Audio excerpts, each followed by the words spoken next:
Now the serpent was more subtle than any beast of the field which the Lord God had made. And he said unto the woman, Yea, hath God said, Ye shall not eat of every tree of the garden?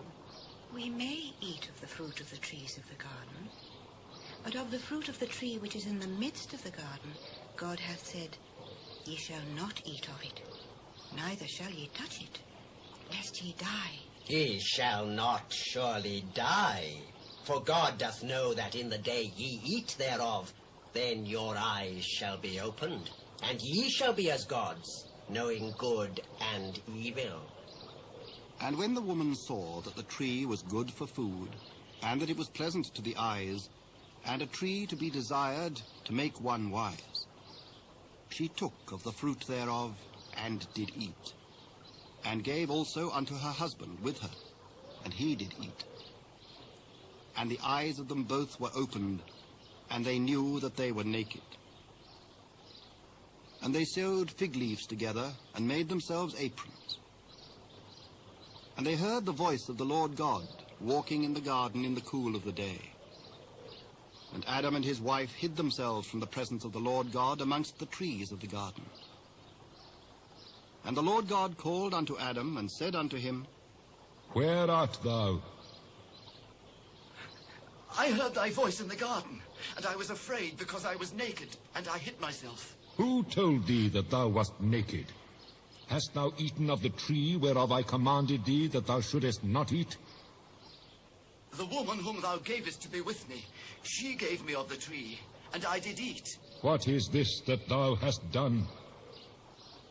The serpent beguiled me, and I did eat. And the Lord God said unto the serpent, Because thou hast done this, thou art cursed above all cattle, and above every beast of the field. And upon thy belly shalt thou go, and dust shalt thou eat all the days of thy life. And I will put enmity between thee and the woman, and between thy seed and her seed. It shall bruise thy head, and thou shalt bruise his heel. Unto the woman he said, I will greatly multiply thy sorrow and thy conception. In sorrow thou shalt bring forth children, and thy desire shall be to thy husband, and he shall rule over thee. And unto Adam he said, Because thou hast hearkened unto the voice of thy wife, and hast eaten of the tree of which I commanded thee, saying, Thou shalt not eat of it, cursed is the ground for thy sake. In sorrow shalt thou eat of it all the days of thy life. Thorns also and thistles shall it bring forth to thee, and thou shalt eat the herb of the field. In the sweat of thy face shalt thou eat bread, till thou return unto the ground, for out of it wast thou taken.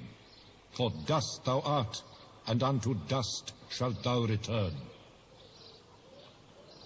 And Adam called his wife's name Eve, because she was the mother of all living. Unto Adam also and to his wife did the Lord God make coats of skins, and clothed them. And the Lord God said, Behold, the man is become as one of us, to know good and evil. And now, lest he put forth his hand and take also of the tree of life and eat, and live forever. Therefore the Lord God sent him forth from the Garden of Eden to till the ground from whence he was taken. So he drove out the man, and he placed at the east of the Garden of Eden cherubims and a flaming sword, which turned every way to keep the way of the tree of life.